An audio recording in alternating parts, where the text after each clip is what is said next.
Good evening everyone. இன்னைக்கு நம்ம பார்க்கக்கூடிய ஃபோட்டோஷாப் டிப்ஸ் அண்ட் ட்ரிக்ஸ் என்னன்னு பார்த்தீங்கன்னா, எப்படி ஃபோட்டோ ஃப்ரேமில் ஒரு இமேஜை பெர்ஸ்பெக்டிவ் வியூக்கு சேஞ்ச் பண்ணுறத பற்றி தான் நம்ம இன்றைக்கி பார்க்க போகிறோம். நான் ஃபஸ்ட்டு ஃபோட்டோஷாப் ஓப்பன் பண்ணிக்கிறேன். Ctrl+O open the file. நான் இமேஜ் அப்ளை பண்ண வேண்டிய ஃபோட்டோ ஃப்ரேமை செலக்ட் பண்ணிக்கிறேன். இமேஜ் ஓப்பன் ஆகிடுச்சு. இந்த இடத்துல தான் நம்ம இமேஜை ப்ளேஸ் பண்ண போகிறோம். எந்த இமேஜை நீங்கள் ப்ளேஸ் பண்ண போகிறீங்களோ Ctrl+O கொடுத்து அதை ஓப்பன் பண்ணிக்கோங்க. Ctrl+O open the file. நான் இந்த பீகாக்கோட இமேஜை தான் ஃபோட்டோ ஃப்ரேமில் ஃபிக்ஸ் பண்ண போகிறேன். ஸோ இதை டபுள் கிளிக் பண்ணி நீங்கள் ஃபோட்டோஷாப்புக்கு ஓப்பன் பண்ணிக்கலாம். Move tool shortcut key V இந்த இமேஜை அப்படியே கிளிக் பண்ணி உங்களோட ப்ரீவியஸ் டாக்குமெண்ட்டுக்கு கொண்டு வந்துக்கோங்க. லேயர் 1ஓட தம்ப்நெயிலை கண்ட்ரோல் ப்ரெஸ் பண்ணி செலக்ட் பண்ணிக்கோங்க.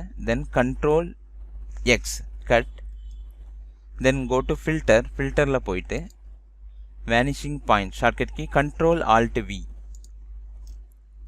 வேனிஷிங் பாயிண்ட் டயலாக் பாக்ஸ் உங்களுக்கு ஓப்பன் ஆகிடுச்சு. இதில் பார்த்தீங்கன்னா create plane tool shortcut key C. ஒயிட்டாக இருக்கிற இந்த போர்ஷனை மட்டும் நீங்கள் கிரியேட் பிளேன் டூல் மூலமாக செலக்ட் பண்ணிக்கலாம். தேர்ட் பாயிண்ட் கிளிக் பண்ணுறது மூலமாக ஃபோர்த் பாயிண்ட் ஆட்டோமேட்டிக்காக க்ளோஸ் ஆயிரும்.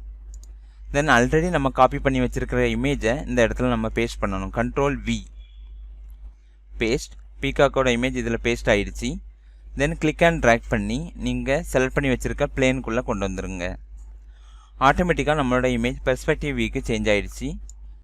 அப்படியே ட்ராக் பண்ணி Ctrl+T கொடுத்துக்கோங்க. ட்ரான்ஸ்ஃபார்ம். அப்படியே ஆல்ட் ஷிஃப்ட்டை ப்ரெஸ் பண்ணி நீங்கள் ட்ராக் பண்ணிக்கலாம்.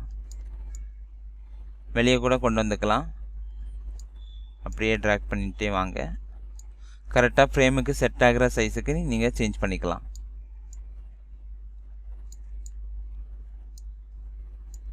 ஆல்ட் ஷிஃப்ட் அண்ட் ட்ராக் 4 சைடும் ஈக்குவலாக உங்களுக்கு சின்னதாகும்.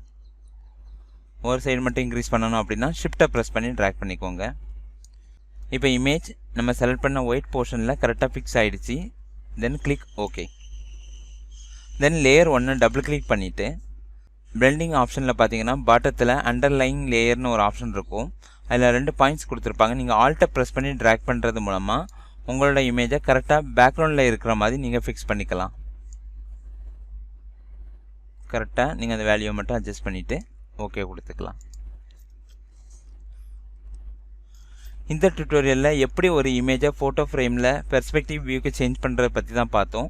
என்னுடைய வீடியோ உங்களுக்கு பிடிச்சிருந்தது அப்படின்னா மறக்காமல் என்னுடைய சேனலை சப்ஸ்கிரைப் பண்ணுங்கள், லைக் பண்ணுங்கள், உங்கள் ஃப்ரெண்ட்ஸுக்கும் ஷேர் பண்ணுங்கள். தேங்க்ஸ் ஃபார் வாட்சிங்.